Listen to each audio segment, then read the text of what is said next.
Halo, salam jumpa pemirsa Dharma TV. Apa kabar? Semoga selalu luar biasa dan selalu bahagia. Senang sekali rasanya saya Nisha Naila dapat kembali hadir menjumpai Anda tentunya dalam program acara Manage Your Mind. Mind is not everything, but everything come from your mind. So, manage your mind. Pikiran bukan segalanya, tapi segalanya berawal dari pikiran. Untuk itu mari kita menjaga hati dan pikiran kita agar selalu menjadi pribadi yang selalu positif. Pemirsa Dharma TV, di kesempatan yang berbahagia kali ini, Manage Your Mind membahas tema yaitu bagaimana menenteramkan hati ketika mendapatkan ujian dalam agama Islam. Dalam kehidupan ini, kita tidak pernah lepas dari yang namanya ujian. Ujian dapat datang dalam berbagai bentuk, baik itu ujian yang berkaitan dengan iman, kesabaran, maupun ketakwaan kita kepada Allah Subhanahu wa Ta'ala. Sebagai seorang Muslim, kita harus menyadari bahwa ujian adalah bagian dari kehidupan yang tidak dapat dihindari. Namun kita juga harus menyadari bahwa Allah Subhanahu wa Ta'ala tidak akan memberikan ujian yang tidak dapat kita tangani. Dalam menghadapi ujian, kita harus memiliki hati yang tenang dan damai. Kita harus memiliki keyakinan bahwa Allah Subhanahu wa Ta'ala selalu bersama kita dan bahwa Dia akan memberikan kita kekuatan untuk menghadapi ujian tersebut. Pemirsa Dharma TV, untuk membahas tema yang luar biasa tersebut, kali ini sudah kedatangan tamu yang luar biasa juga. Langsung saja saya sapa yang terhormat Dr. Andes Haji Ahmad Nur Hadi MAG. Beliau merupakan Komisi Pendirian Rumah Ibadah Forum Kerukunan Umat Beragama Kabupaten Malang. Assalamualaikum warahmatullahi wabarakatuh, Yai. Waalaikumsalam warahmatullahi wabarakatuh. Ya, Mbak Anissa. Ya, bagaimana kabarnya, Yai? Alhamdulillah sehat walafiat, Mbak Anissa. Gimana Mbak Anissa, juga sehat ya? Alhamdulillah sehat, mohon doanya selalu ya, Yai. Amin, ya, ya. Bisa bersilaturahmi lagi untuk memberikan edukasi dan pencerahan kepada pemirsa Dharma TV terkait tema kita yang lebih menarik ini ya, Yai, pada kesempatan kali ini, yaitu bagaimana menenteramkan hati ketika mendapatkan ujian dalam agama Islam. Sebelum kita membahas tema tersebut, Yai, monggo silahkan kepada pemirsa Dharma TV, silahkan menyapa terlebih dahulu. Ya. Wahai pemirsa Dharma TV di mana saja berada, kami sampaikan Assalamualaikum warahmatullahi wabarakatuh. Waalaikumsalam warahmatullahi wabarakatuh. Salam sejahtera untuk kita semuanya. Mudah-mudahan para pemirsa semuanya senantiasa dikaruniai panjang umur, sehat walafiat, dan hatinya selalu berbahagia. Amin ya rabbal alamin. Inginnya seperti itu, selalu damai dan bahagia. Bahagia sesuai dengan Dharma TV, selalu damai di hati, Yai. Damai di hati. Iya. Itu ya. Iya, Yai. Baik, Yai, kita langsung saja untuk membahas tema tentang bagaimana menenteramkan hati ketika mendapatkan ujian dalam agama Islam. Tapi sebelumnya, karena program acara Manage Your Mind ini juga tayang melalui kanal YouTube Dharma Televisi, apabila Anda ingin diskusi atau ada pertanyaan, boleh melalui kolom komentar langsung saja ya pemirsa. Dan jangan lupa untuk like, komen, dan subscribe. Nantinya tayangan Manage Your Mind ini, Yai, juga akan tayang di YouTube. Jadi Yai bersama keluarga, bersama rekan-rekan bisa menyaksikan melalui YouTube begitu. Bisa disebarluaskan kebaikan ini ya. Iya, Mbak. Baik, langsung saja, Yai, kita bahas dengan pertanyaan saya yang pertama, Yai. Apa yang dimaksud ujian dalam agama Islam? Kalau saya pernah menjadi mahasiswa begitu ya, ujiannya cukup mengerjakan soal-soal ya, Yai ya. Kalau dalam kehidupan ini, Yai, ujian itu seperti apa, Yai? Ujian yang dimaksud ini bukan ujian mengerjakan soal seperti siswa, mahasiswa, tapi ujian di sini adalah ujian hidup. Jadi setiap manusia di dalam hidupnya itu pasti pernah mengalami yang dinamakan ujian. Sebenarnya ujian itu kalau di dalam agama itu ada dua macam. Ujian yang baik maupun ujian yang tidak baik. Ujian yang baik misalnya ditakdirkan jadi orang sukses, orang kaya, orang sehat, itu kan juga ujian. Tapi ada juga ujian itu yang tidak baik. Misalnya orang rugi, bangkrut, tidak sukses, kemudian sakit, itu kan ujian juga. Jadi setiap manusia itu mesti mengalami itu, baik ujian itu yang berskala besar maupun yang kecil, itu pasti mengalami itu. Jadi kalau kita itu melihat orang selalu bahagia, kok diri kita ini banyak ujian, itu hanya karena kita tidak tahu detailnya pada orang lain. Kalau melihat dari dekat detailnya, setiap orang pasti mengalami yang namanya ujian itu. Maka mengapa dinamakan ujian? Musibah-musibah, kesulitan-kesulitan itu dinamakan ujian karena apa? Itu untuk menguji keimanan kita kepada Allah Subhanahu wa taala. Makanya dinamakan ujian itu. Siapa di antara kita yang berhasil di dalam ujiannya, berarti dia naik kelas. Kalau seperti siswa kan gitu. SD diuji dengan ujian SD, lulus dia naik SMP, kan gitu ya. SMP diuji, lulus naik SMA, SMA lulus naik ke perguruan tinggi, begitu dan seterusnya gitu. Jadi sebenarnya untuk meningkatkan kualitas hidup, keimanan, ketakwaan kepada Allah Subhanahu wa taala. Bahkan yang diberikan kekayaan oleh Allah Subhanahu wa taala begitu yang melimpah, itu juga termasuk ujian ya. Ujian. Dia bagaimana mentasarufkan, memanfaatkan kekayaannya itu. Apa dia gunakan sesuai dengan yang digariskan oleh Allah atau tidak itu. Kalau yang digariskan oleh Allah ya dia berarti dia lulus ujiannya kan gitu. Kalau tidak ya berarti tidak lulus. Sama aja dengan orang yang diuji dengan sesuatu yang tidak baik. Kalau dia bisa sabar berarti lulus. Itu saya kira begitu.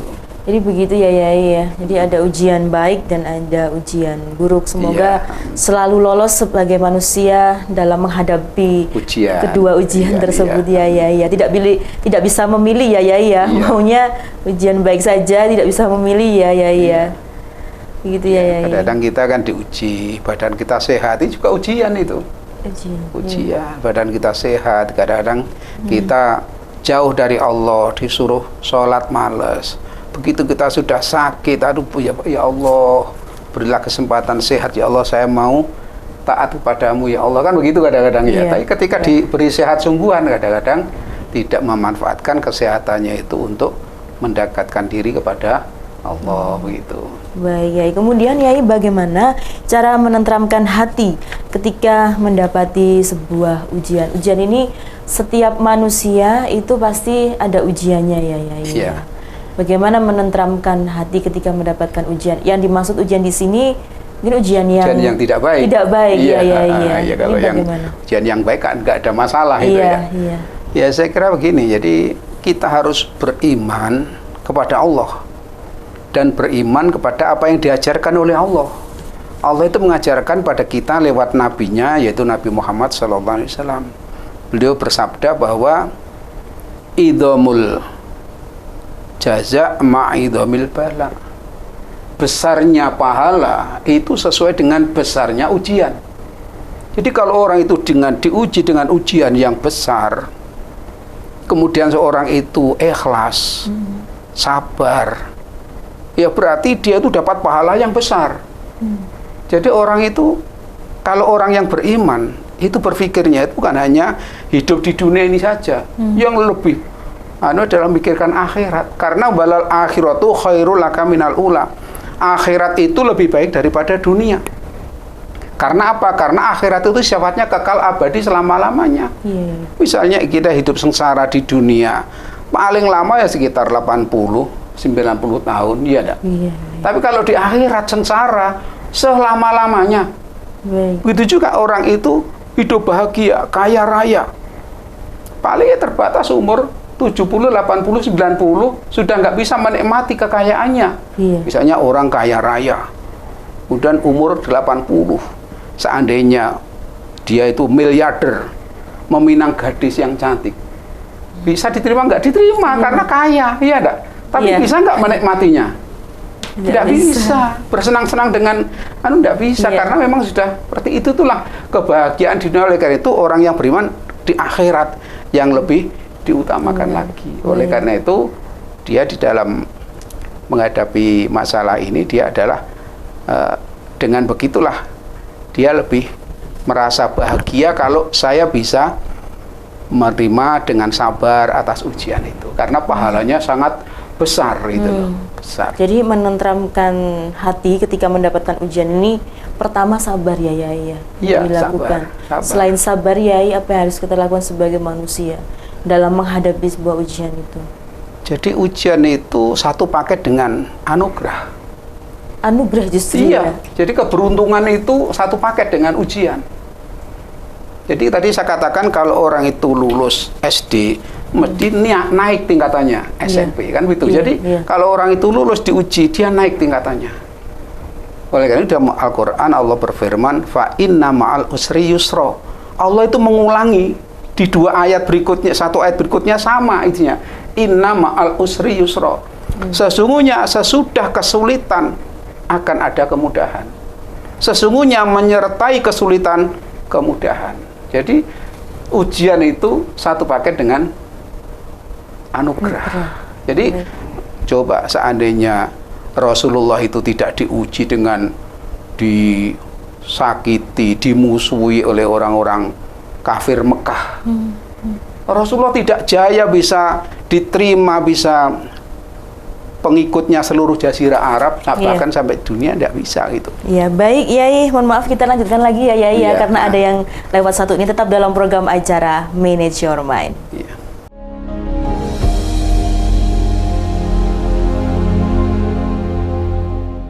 Masih dalam program acara Manage Your Mind. Mind is not everything, but everything come from your mind. So, manage your mind. Bersama saya Nisha Naila dan Bapak Dr. Andes Haji Ahmad Nur Hadi MAG.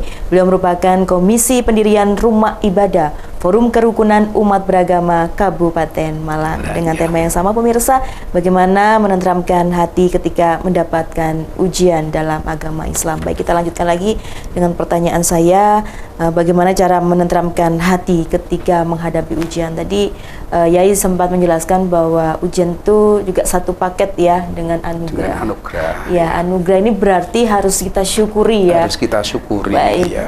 monggo dilanjutkan lagi ya. Di semua orang, saya perhatikan dalam sejarah, jadi itu orang-orang yang sukses itu mesti tidak pernah moro-moro ujuk-ujuk sukses, tidak pernah ada hambatan, nggak pernah ada ujian, nggak pernah. Jadi mesti diuji sebelumnya. Kadang-kadang Bung Karno dulu jadi proklamator, harus masuk keluar masuk penjara. Seperti itu. Jadi tidak moro-moro ujuk-ujuk gitu, enggak.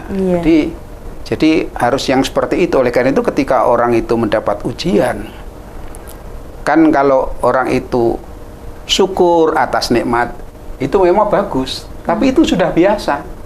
Sabar atas ujian, itu bagus, tapi masih biasa. Yang luar biasa itu syukur atas musibah.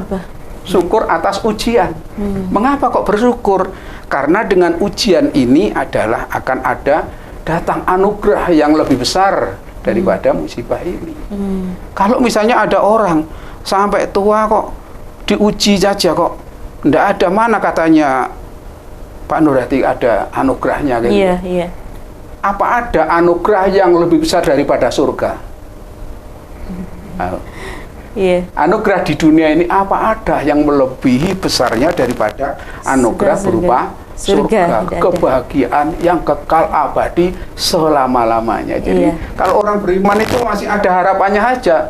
Di dunia ini tidak ada kesuksesan, tapi Allah menjanjikan di akhirat akan diberikan kesuksesan yang luar biasa. Itu yang menenteramkan hati kan di situ.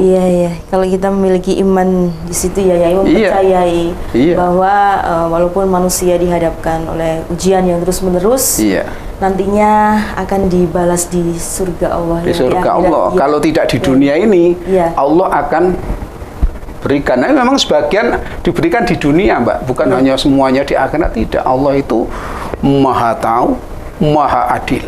Jadi kalau sebagian ada yang diberikan di dunia, tapi yang lebih besar adalah balasan itu adalah diberikan di akhirat berupa surganya Allah Subhanahu wa Ta'ala. Itu.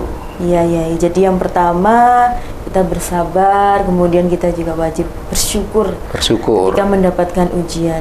Apalagi Yai, selain bersyukur, bersabar, apa yang kita harus lakukan sebagai manusia ketika ujian itu menghampiri begitu? Karena ujian ini tidak bisa dihindari ya, betul ya Yai? Iya. Ujian tidak bisa dihindari ya Yai? Jadi ada yang mirip ujian itu adalah peringatan, Mbak. Baik. Jadi apa bedanya ujian dan peringatan? Sebenarnya bedanya tipis. Cuma yang bisa kita menilai diri kita saja. Kalau menilai orang nggak bisa. Oleh karena itu di dalam agama, hasibu anfusakum, koreksilah diri kamu. Qabla an tuhasabu, sebelum kamu dikoreksi orang lain. Baik. Jadi koreksi diri sendiri kita ya.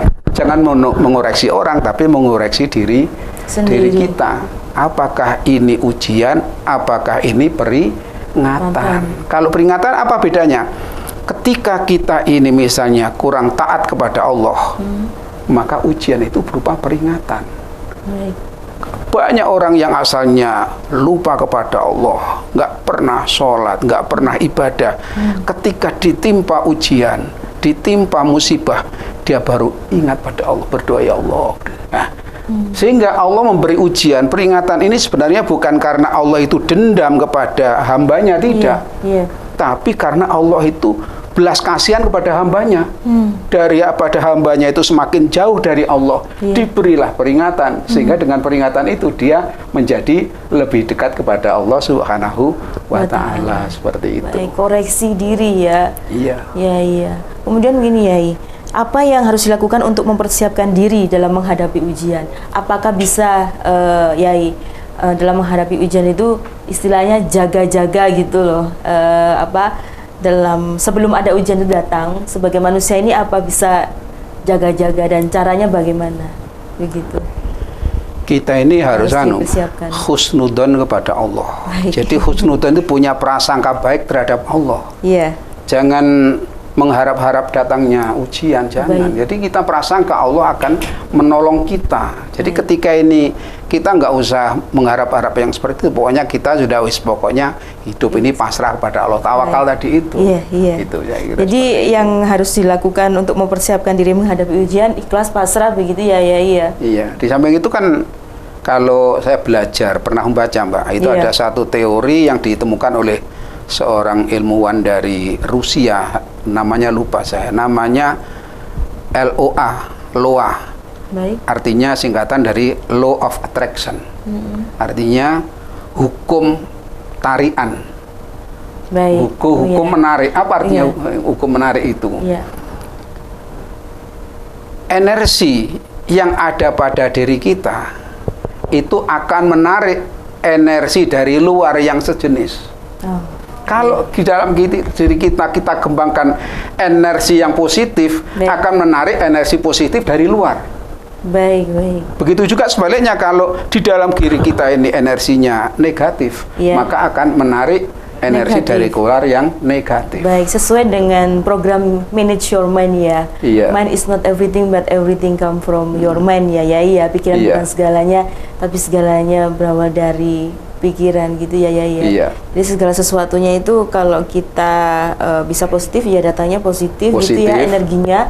Tapi kalau berkebalikan ya kalau negatif otomatis juga akan itu kan negatif juga. Berdasarkan penelitian yang dilakukan oleh tokoh dari Rusia. Tapi sebenarnya kalau kita perhatikan 13 abad sebelum itu Allah sudah memberikan pelajaran pada kita.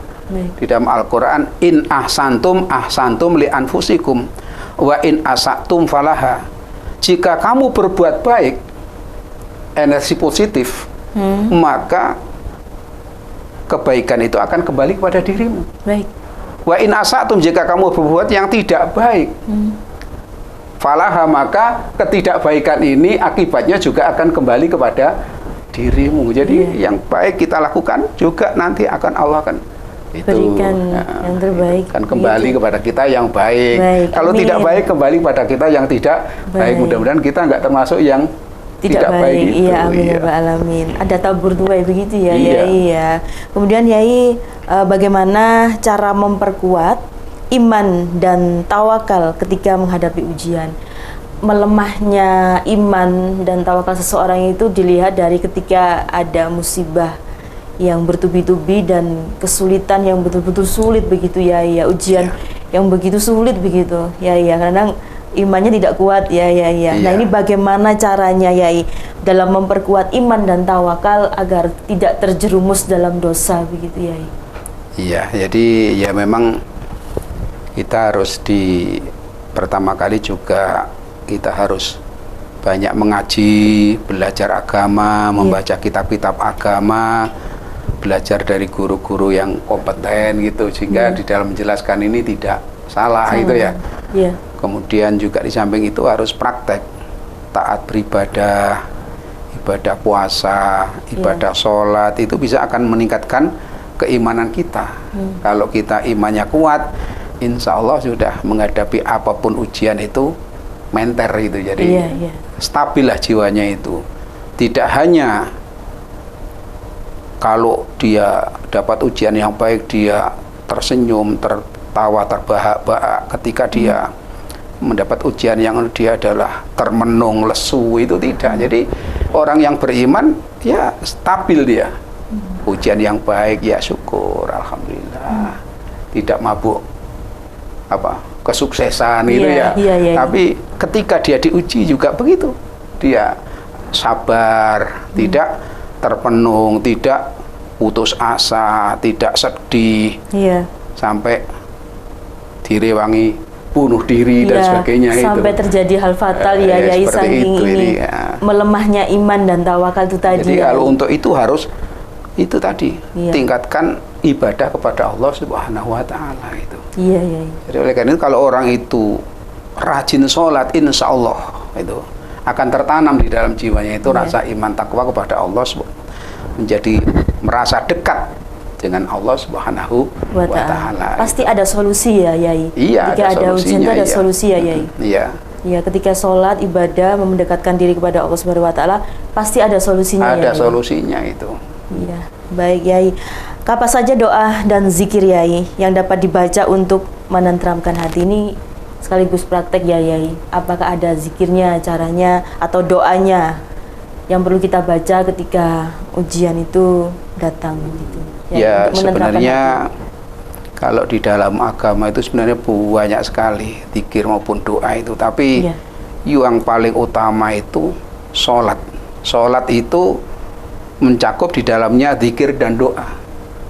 Karena di dalam sholat itu banyak doa, misalnya duduk antara dua sujud itu Rabbi firli, ya Tuhanku ampunilah aku, warhamni sayangilah aku, wajburni cukupilah aku, warfa'ni angkatlah derajatku, warzukni berilah rezeki aku, warzukni wahdini berilah hidayah aku, wahdini wa'afini berilah kesehatan aku, wa'fu'ani dan maafkanlah kesalahanku. Dalam sholat itu oleh karena itu Allah mengatakan aqimis sholat ali dzikri, dirikanlah sholat untuk mengingat aku, untuk zikir padaku. Adalah sholat itu yang lebih utama. Ya mungkin nanti kita tambahi lagi berikutnya. Baik Yai, kita lanjutkan lagi ya Yai setelah yang satu ini, tetap dalam program acara Manage Your Mind.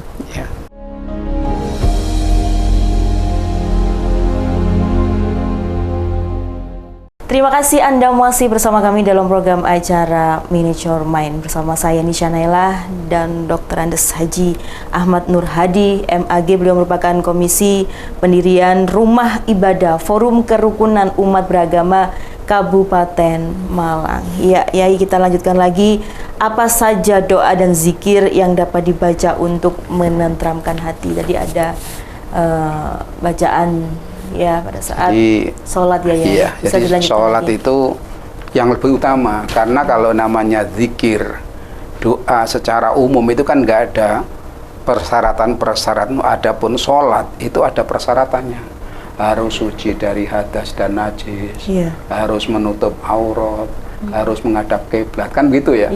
Itu makanya lebih utamanya zikir dan doa adalah sholat. Tapi ada banyak juga sebenarnya dalam agama itu, banyak doa-doa atau zikir yang lain tuh banyak sekali itu. Misalnya zikir dengan doa, misalnya dengan Rabbi syrahli sodri wa yassirli amri, itu kan isinya Rabbi syrahli, ya Tuhanku, isyrahli, lapangkanlah dadaku, Nah, itu kan dengan begitu banyak membaca itu Robbis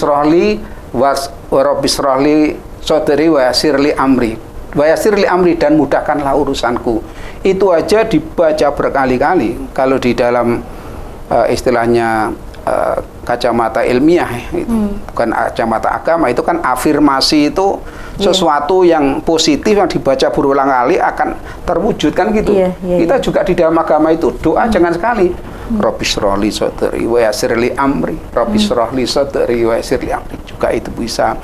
Zikir, jadi di dalam zikir itu ada doa, di dalam doa zikir, itu lah sebenarnya gitu. Cuma bedanya kalau doa itu mohon pada Allah, zikir itu menyebut asma Allah. Contohnya alhamdulillah, tahmid atau hamdalah, segala puji bagi Allah. Itu kan sebagai ungkapan syukur kepada Allah. Di dalam syukur itu Allah menjanjikan orang yang bersyukur akan ditambahi nikmatnya. La in syakartum la azidannakum. Jika kamu bersyukur akan aku tambah nikmatku kepadamu. Jadi orang supaya ditambahi kenikmatannya, ya itu aja. Alhamdulillah, alhamdulillah. Kadang-kadang juga sampai 99 kali, bahkan sampai 999 kali. Ada juga bisa. Sholawat. Kanjeng Nabi bersabda, barang siapa yang sholawat kepadaku 1 kali, maka Allah akan bersholawat kepadanya 10 kali. Masya Allah. Dan kalau kita itu bersholawat, doa sampai dengan sholawat, maka tidak akan ditolak oleh Allah Subhanahu Wa Taala. Dibaca sholawat, sallallahu ala Muhammad, sallallahu ala Muhammad, sallallahu ala Muhammad. Itu. Ada juga misalnya istighfar. Istighfar, minta ampun pada Allah, astagfirullah wa atubu ilaih. Saya minta ampun pada Allah dan saya bertaubat kepadanya. Karena ada Kanjeng Nabi dawuh begini. Innal abda la yuhramu ar-rizqa bidambin yusibuhu. Sesungguhnya seorang hamba tertutup kebahagiaannya, tertutup rezekinya karena dosa yang dilakukan. Baik. Jadi kalau orang itu banyak dosanya akan tertutup kebahagiaannya, tertutup rezekinya. Lah supaya jalan keluarnya bagaimana? Ya kalau sudah terlanjur kita berbuat dosa di dalam agama, kita harus mau beristighfar, minta ampun dan taubat. Mungkin sholat taubat. Sholat taubat, sholat 2 rakaat. Ini taubat baru menobati daripada dosa yang pernah dilakukan. Jadi kalau bisa habis berbuat dosa kemudian sadar, insaf, sholat taubat kepada Allah. Gitu. Jadi dengan banyak membaca astagfirullah wa atubu ilaih. Kanjeng Nabi aja orang yang maksum dijamin bersih dari dosa. Itu beliau tidak setiap hari itu tidak kurang dari 70, bahkan di dalam hadis lain 100 istighfar.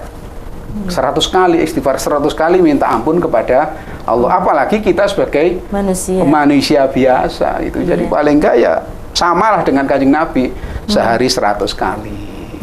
Makanya kalau dosa kita diampuni, wah terbukalah kebahagiaan kita. Dijauhkanlah ujian dari kita, kan begitu? Saya kira seperti itu. Itu doa dan zikir yang bisa kita lakukan ya, Yai. Kemudian baca Quran juga termasuk. Baca Quran, walaupun baca Quran itu nggak tahu artinya, memang ada daya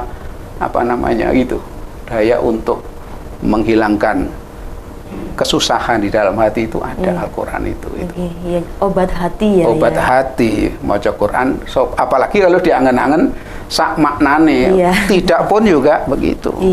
Cuma kadang-kadang orang waduh saya belum bisa baca Al-Quran. Sebenarnya kalau kita nggak bisa baca Quran, baca Fatihah aja berkali-kali, itu isinya kan luar biasa. Bismillahirrahmanirrahim. Orang itu kalau sudah punya keinginan tertentu, bacakan Fatihah tidak kurang dari 100 kali, insya Allah dikabulkan. Bismillahirrahmanirrahim. Alhamdulillah. Ar-Rahmanir-Rahim. Waladhdallin, amin. Bismillahirrahmanirrahim. Alhamdulillah. Itu sampai 100 kali itu ada hadisnya, itu insya Allah akan dikabulkan oleh Allah SWT itu. Semoga kita bisa mengamalkannya. Amin, amin. Yai. Kemudian Yai, bagaimana cara mengelola emosi negatif seperti takut, cemas dan sedih, Yai? Dalam menghadapi ujian tentunya ada rasa takut, cemas, sedih gitu. Bagaimana mengelola emosi, Yai? Salah satunya dengan obat hati itu tadi ya, Yai. Iya, jadi tadi itu sudah saya jelaskan tentang masalah law of attraction. Iya. Jadi kalau sedih itu kan energi negatif. Iya. Maka kalau kita bersedih, kita susah, itu nanti akan mendatangkan energi negatif. Badan sakit, ya toh? Kemudian rezeki juga nggak lancar. Iya. Oleh karena itu kita harus menghadapi musibah itu harus tetap gembira. Iya. Harus tetap mempunyai energi yang positif. Itu kan di dalam agama kan juga sudah seperti itu. In ahsantum li anfusikum. Jika kamu berbuat baik, kamu berbaik pada diri kamu sendiri. Kalau kita itu misalnya berbuat baik, contohnya apa? Hati kita bahagia, tidak bersedih, itu kan berbuat baik itu. Tapi ketika kita itu hati kita sedih, susah, itu kan negatif. Nanti akan mendatangkan, menarik energi yang negatif dari luar. Sakit, rezeki tidak lancar, urusan jadi ruwet dan sebagainya, itu karena energi negatif yang kita kembangkan itu. Oleh karena itu, walaupun kita ada ujian bagaimana, kita harus menghadapi dengan, apalagi kita punya keyakinan bahwa ujian itu adalah satu paket dengan anugerah. Lah itu kita harus optimis, harus yakin seyakin-yakinnya. Sebab kalau kita hanya sekedar paling agama itu hanya ngedem-ngedem hati, tidak, itu firman Allah kok. Jadi shadaqallahul azim, Allah itu maha benar. Jadi yang memberi pelajaran, yang memberi ayat ini adalah zat yang menciptakan alam semesta ini. Jadi mesti benernya, bukan hanya untuk ngedem-ngedem hati kita. Jadi oleh karena itu kita yakini, kalau sudah kita yakini seperti itu, maka kita akan tentram, kan gitu. Iya. Masya Allah. Wa inna ma'al usri yusra. Iya. Kemudian bagaimana, Yai, cara mempertahankan kesabaran dan ketabahan ketika menghadapi ujian? Sabar itu sulit ya, Yai. Ada juga yang bilang sabar itu ada batasnya gitu. Nah, bagaimana ini mempertahankan rasa sabar, rasa tabah walaupun cobaan, kesulitan itu datang kepada kita, Yai? Bagaimana mempertahankannya, Yai? Jadi sebenarnya sabar itu tidak ada batasnya di dalam. Sebetulnya begitu ya, Yai. Jadi tidak ada batasnya. Di dalam Al-Quran itu sudah jelas. Wala nabluwannakum bisyai'in minal khawfi wal ju'i wa naqsin minal amwali wa basyirus shabirin. Berilah kabar gembira orang-orang yang sabar. Jadi orang yang sabar itu akan mendapatkan anugerah dari Allah Subhanahu wa taala. Artinya beri kabar gembira itu adalah kadang kita ini diuji dengan berkurangnya harta, apa itu dengan kebangkrutan, apa itu dengan kehilangan, apa itu dengan dan sebagainya. Kalau orang petani biasanya panennya bagus kemudian tidak panen, itu kan banyak terjadi juga gitu. Jadi orang berdagang modalnya 10 juta, kembali modal hanya 5 juta, itu kan rugi, itu itu juga harus sabar. Sebab dengan sabar itu nanti akan mendatangkan anugerah, karena satu paket. Itu fa inna ma'al usri yusra. Maka dari itu orang yang bagaimana supaya bisa mempertahankan sifat saya, harus diyakini seyakin-yakinnya itu. Nah, itu adalah firman Allah, harus yakin seyakin-yakinnya, bukan hanya sekedar difahami, apalagi ini hanya sekedar dimengerti saja, tapi di samping difahami, dimengerti juga diyakini sebenar-benarnya bahwa itu adalah benar adanya, karena datang dari ajaran itu, datang dari Allah Subhanahu wa ta'ala. Seperti itu. Sehingga kita mesti sabar kalau sudah seperti itu. Tidak sabar bagaimana ya? Iya. Jadi kalau nggak sabar, akhirnya kan mesti arahnya ke negatif. Betul. Kalau negatif masih yang datang juga negatif. Ujiannya akan lebih banyak, berat lagi gitu. Tapi ketika dia itu sabar, ujiannya diangkat, diganti dengan anugerah. Itu harus yakin, itu harus yakin, yakinnya. Jadi di balik ujian itu ada berkah yang ada anugerah tadi, yang bisa nantinya kita terima balik kesulitan itu. Iya. di balik kesulitan ada kemudahan. Ada kemudahan, ya. Baik ya, ini ada hubungannya dengan pertanyaan saya sebelumnya, bagaimana mempertahankan kesabaran dan ketabahan. Tadi Yai menyebutkan jangan sampai kita larinya ke hal-hal yang negatif. Yai. Pertanyaan saya selanjutnya ini, bagaimana cara membangun jaringan atau dukungan atau support system yang benar dan terarah ketika menghadapi ujian? Namun bisa Yai jawab setelah yang satu ini, tetap dalam program acara Manage Your Mind.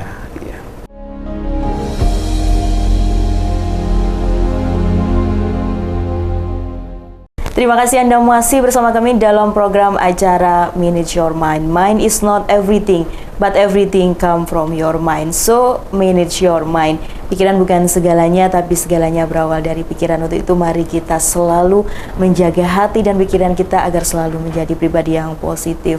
Pemirsa, masih dalam tema yang sama, yaitu bagaimana menenteramkan hati ketika mendapatkan ujian dalam agama Islam. Masih bersama saya juga Nisha Naila dan Bapak Dr. Andes Haji Ahmad Nur Hadi MAG. Beliau merupakan Komisi Pendirian Rumah Ibadah Forum Kerukunan Umat Beragama Kabupaten Malang. Dan saya mengingatkan Anda pemirsa Dharma TV, karena program acara Manage Your Mind ini juga nantinya akan tayang melalui kanal YouTube Dharma Televisi. Jangan lupa untuk like, komen, subscribe, dan apabila Anda ada pertanyaan atau ingin berdiskusi kepada kami terkait tema kita pada kesempatan kali ini, boleh melalui kolom komentar. Nanti Yai akan menjawab, ya Yai ya.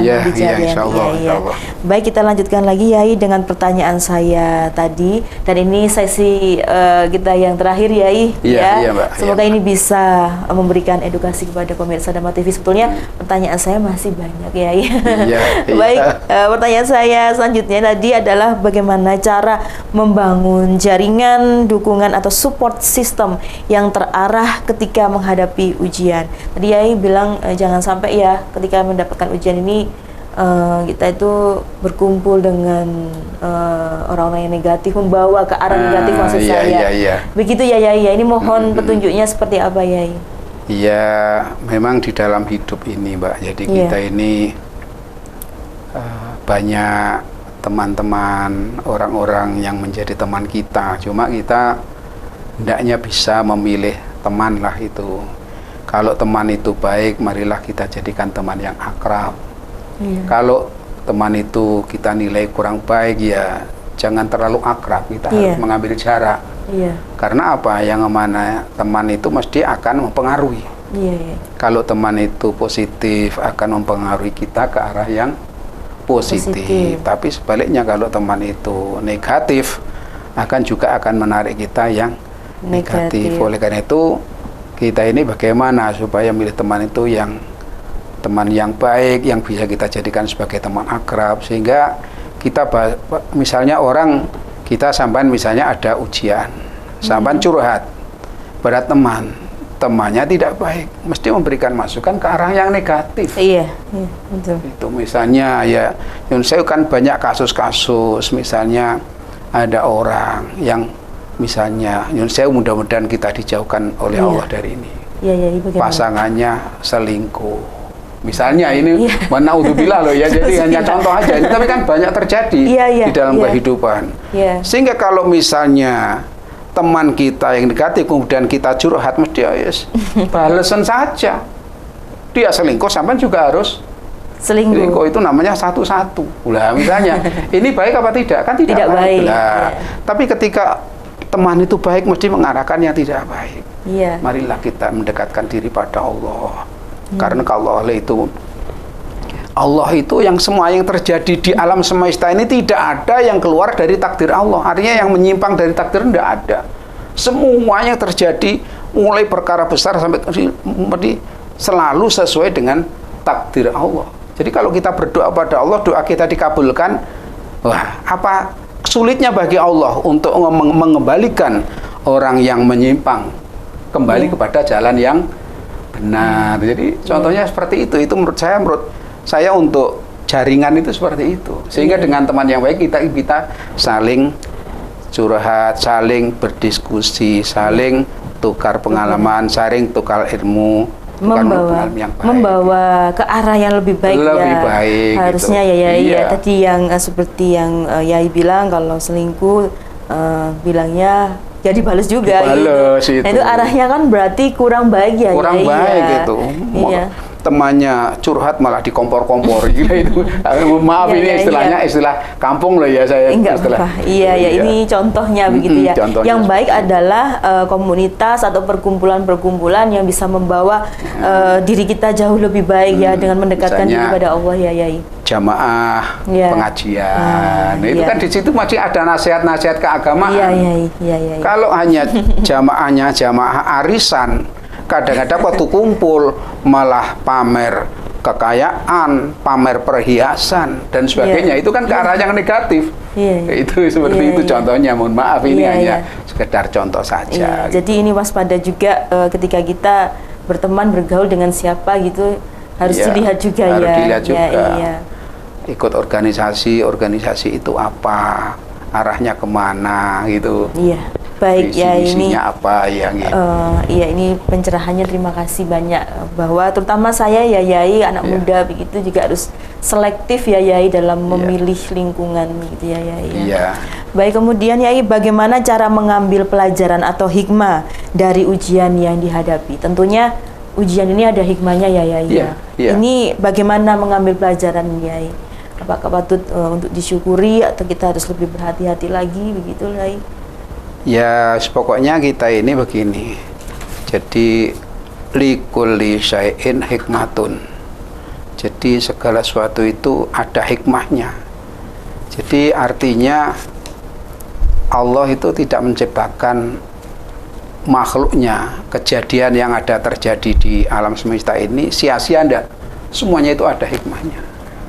Walaupun itu berupa musibah besar, semuanya itu ada hikmahnya. Tidak ada yang sia-sia. Tidak ada yang sia-sia semuanya. Jadi oleh karena itu kita harus sadari sesadar-sadarnya bahwa apa hikmah di balik ini. Nah, itu kita harus begitu. Kalau Allah beri musibah kita harus sabar.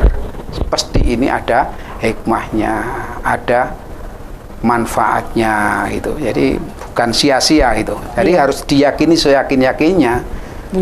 Sehingga ketika kita ada ini tidak kemudian kita termenung lesu, sedih, susah, putus asa gitu. Itu tidak seperti itu. Jadi kita harus husnudzon pada Allah, berprasangka yang baik pada Allah. Jadi kadang-kadang kan begini, diberi usaha, Allah itu apa dosa saya? Saya pernah punya teman itu begitu. Saya punya teman itu yang dia diberi ujian yang besar. Saya ini loh, Nur. Kemudian namanya teman panggil saya Nur gitu aja. Namanya waktu muda pacaran kok jangan-jangan mencium cewek, megang tangannya aja nggak pernah Nur. Kecuali setelah menikah pada istri saya. Kok diberi ujian seperti ini? Jadi tapi, ada penolakan ya. Seakan-akan itu dia kan husnudzon pada Allah, punya prasangka yang buruk pada Allah, bahwa Allah benci kepadanya, Allah tidak adil, kan begitu. Itu namanya prasangka buruk pada Allah. Betul. Saya juga menyampaikan, Allah itu kadang-kadang kita nggak ketemu, nalar kita nggak nyampe hati apa yang dilakukan oleh Allah pada kita, nggak sampai, baru tahu itu sesudahnya. Hikmah itu tidak tahu di depannya. Allah memberikan ujian seperti apa hikmahnya, di depan diberitahu tidak, baru setelah terjadi kemudian kita bisa bersabar, suatu saat ditunjukkan, oh iki toh hikmahnya, kan begitu ya. Baru kita mengetahuinya seperti itu gitu. Jadi segala sesuatunya itu ada hikmahnya ya. Ada hikmahnya. Harus berhusnudzon ya. Husnudzon pada Allah.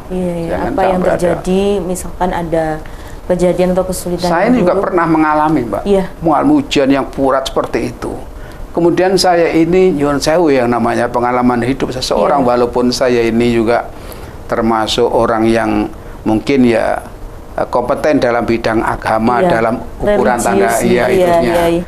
Tapi juga suatu saat mengalami suatu yang seperti itu. Kadang-kadang begitu. Akhirnya apa yang saya mengalami sakit, pusing. Tapi begitu saya sadari, ya nanti aja barangkali bisa diteruskan kali, masih ada kesempatannya, ya Pak. Ya, nggak apa-apa, dilanjutkan lagi. Dilanjutkan dulu. Ya, akhirnya ternyata sembuh. Baik. Sembuhnya seperti itu, jadi tidak diobati, pusing saya tidak diobati dengan obat, tidak. diobati dengan hati saya. Hati saya lapang dada, semakin mendekatkan diri pada Allah, pasrah kepada Allah, husnudzon kepada Allah. Jadi Allah itu dengan ujian ini Allah mencintai saya. Itu ternyata alhamdulillah sembuh, Pak. Baik. Jadi, lapang dada berarti ikhlas dalam menerima segala sesuatu. Iya, ikhlas dalam menerima takdir dari Allah tadi. Baik. Itu. Iya, iya. Kalau kita menolak justru ya berkebalikannya. Kebalikannya, makanya tadi law of attraction. Iya. Energi negatif yang kita lakukan akan menarik energi negatif dari luar yang sejenis. Iya. Pertanyaan saya terakhir ini Yai, mohon dijawab ya Yai ya. Bagaimana cara memanfaatkan pengalaman menghadapi ujian untuk meningkatkan kualitas hidup kita sebagai manusia Yai? Ya, kan kalau orang itu dapat ujian, kemudian yang kita kembangkan itu adalah energi yang negatif, maka nanti yang datang kan juga yang negatif juga. Iya. Tapi ketika sebaliknya kita itu bisa bersikap, bisa berpikiran, bisa berucap yang positif dengan ujian itu, ya, walaupun dia itu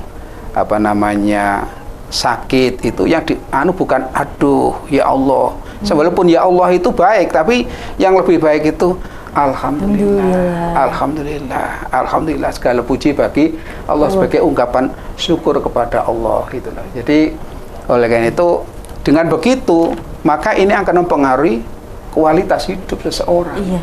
Jadi kalau sudah orang itu insya Allah, kalau orang itu positif, nah yang datang positif, badan sehat, insya Allah umurnya panjang, amin, ya Rabbal alamin. Insya Allah rezekinya lancar, amin, ya Allah. Insya Allah segala urusannya bisa terurai dengan mudah. Amin, gitu. amin, ya Rabbal. Tapi sebaliknya yang berkembang negatif, sebaliknya ya Yai, sakit, rezeki seret, urusan jadi ruwet dan seterusnya gitu. Baik Yai, dan ini kan berkaitan dengan kualitas hidup itu ya. Baik Yai, terima kasih luar biasa sekali. Saya dan tentunya pemirsa banyak belajar bahwa menghadapi ujian kita tetap harus bersyukur dengan mengucapkan Alhamdulillahirabbil alamin. Terima kasih Yai atas waktunya, atas ilmu yang bermanfaat. Semoga juga bermanfaat untuk pemirsa Dhamma TV. Saya selalu berdoa untuk Yai sehat selalu, dipanjangkan umurnya. Amin ya Allah, amin. Ya, rezekinya lancar. Amin. Sama juga begitu ya, Mbak ya. Amin ya Rabbal alamin. Mbak Nisa juga teman-teman kru di Dhamma TV juga demikian, mudah-mudahan. Saya ini kemana-mana selalu mendoakan, Pak. Jadi memang harus begitu. Karena doa yang kita sampaikan di samping juga bermanfaat kepada yang kita doakan juga kembali kepada kita gitu. Jadi Dhamma TV semuanya juga diberi panjang umur, sehat walafiat, rezekinya lancar, hidupnya hatinya tentram dan bahagia. Damai, bahagia. Urusannya semuanya lancar. Demikian juga untuk pemirsa Dhamma TV ya. Pemirsa Dhamma TV juga kami doakan juga sama dengan tadi itu. Rezekinya lancar, panjang umur, sehat walafiat, urusannya jadi lancar. Amin. Gitu. Terima kasih banyak Yai. Semoga kita bisa bertemu, berjumpa dan bersilaturahmi lagi di kesempatan yang lebih baik. Iya, sama-sama. Baik pemirsa Dhamma TV, usai sudah kebersamaan kita dalam program acara Manage Your Mind. Tetap terus saksikan program acara Manage Your Mind setiap hari Selasa pada pukul 19.00 waktu Indonesia Barat hanya di Dhamma TV. Akhir kata, saya Nisha Naila beserta kru yang bertugas mengucapkan terima kasih atas kebersamaan Anda. Dhamma TV selalu damai di hati. Selamat malam. Sampai jumpa. Wassalamualaikum warahmatullahi wabarakatuh.